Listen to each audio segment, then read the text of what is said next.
Hi guys, I'm Jelly Book Fanatic. Welcome back to my channel. Today I'm going to be doing the first date book tag. I was tagged by Roya over at Unicorn Hunter Books. I will link her video as well as the original video down below. So let's start with the first prompt, which is the awkward first date. A book where something felt off. It wasn't a bad book but lacked that spark for you. For this prompt I chose Eleanor and Park by Rainbow Rowell. This isn't the only book I had that feeling with. I had it with all of Rainbow Rowell's other books except for Landline. I have read Attachments, Fangirl and Eleanor and Park, and those weren't bad books necessarily, but I just wasn't clicking with them.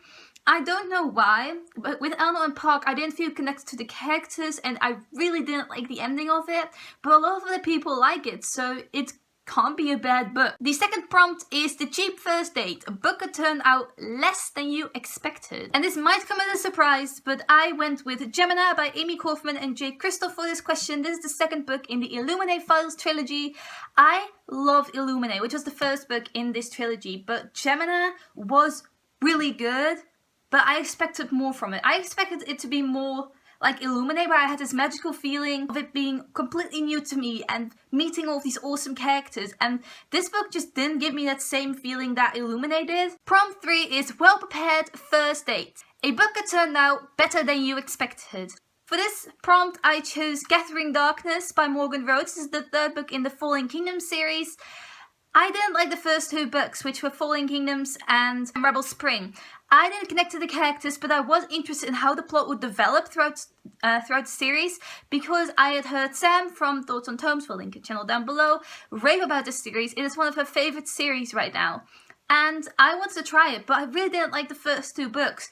But I pushed on, and then I came to the third book and I started to maybe care for one or two characters and become quite interested, and I even enjoyed the story. Prompt 4 is Hot But Dumb, a book that's pretty on the outside but not so hot inside. Peter Pan by J.M. Barrie. It is lovely. This edition is absolutely lovely, but I didn't connect to the story inside. I didn't like the writing style, didn't care for the characters at all, and I just didn't care for the overall story. I love the premise of this story, but which is why I read a lot of retellings of it and I love those, but just the original story, meh, not for me. Prompt 5 is Blind Dates, book you picked up not knowing anything about it. And I picked The Purgatorium by Eva Pohler. I saw this book on Benjamin's channel, Benjamin of Tomes, we'll link his channel down below. I don't watch his videos anymore, but I saw this, I think, in a free book Friday once, and I decided to pick it up. This is a horror novel and the first book in the Purgatorium series. I didn't continue on with the series, but I have to say this book really surprised me. I knew it was going to be a horror novel, but I didn't know anything about the synopsis.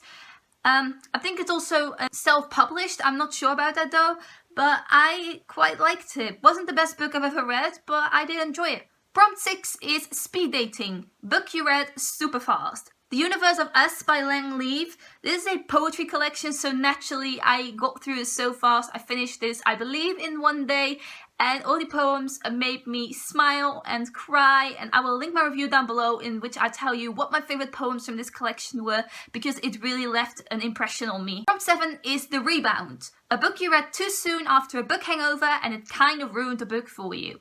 A Close and Common Orbit by Becky Chambers, and not necessarily too soon after a book hangover. I'd say this was more after reading the first book in this series, which was The Long Way to a Small Angry Planet. This A Close and Common Orbit is the companion novel to it, so it follows different characters. I loved the first book, but I think I read A Close and Common Orbit too soon after that book because it disappointed me so much. Prompt 8, Overly Enthusiastic Dates, a book that felt like it was trying too hard. The Thing About Jellyfish by Ellie Benjamin. This is a middle grade novel about a girl who loses her best friend due to a drowning incident, and she feels like everyone should know someone who has been killed by a jellyfish sting, and she doesn't know anyone who has been killed by a jellyfish sting, so she presumes it must be her best friend and goes out and researches everything about jellyfish. And I thought I would love this because I love reading about grief and losing someone, and that just, I mostly connect with those stories, but I don't really connect with middle grade stories, so I think that is mostly my problem. But I read this book and I didn't feel anything for it. I didn't like the main character. I didn't like the overall story. I'm not interested in the slightest in Jellyfish, and all the Jellyfish facts really didn't do anything for me. I also felt like the main character was too smart for her age. Like, she was supposed to be middle grade age. And I feel like the author just worked in too many Jellyfish facts, because I believe the author was researching Jellyfish and eventually she decided to make a novel out of it or something like that. And it just didn't work for me. Prompt 9 is the perfect first date. Book that did everything right for you. A Court of Mist and Fury by Sarah J. Maas. I'm not even going to go into detail about this. This is the second book in the A Court of Thorns and Roses series, and I love it. And our last prompt is prompt number 10. Humiliating a first date. Book you're embarrassed to admit you liked, embarrassed to be reading in public for whatever reason. This is my standard answer for these sorts of questions. 50 Shades of Grey by E.L. James. I have to say, it wasn't as bad as I thought it was going to be, and I even read the second book and halfway through the third book and then just left it, just dropped it for no reason. I was quite enjoying it. I don't think I've ever read an erotic novel before this, so I was quite surprised by it, but I didn't hate it. So this was the first date book tag. I hope you enjoyed this video. If you want to do this tag, please do. I'm not going to tag anyone because I just don't like tagging people, I guess. I just find it very hard to think of people I want to tag for these kinds of things. But I hope you enjoyed this video. Let me know down below what you would answer to these questions, or if you agree or disagree with any of my answers. I would love to know. Thank you for watching. Goodbye!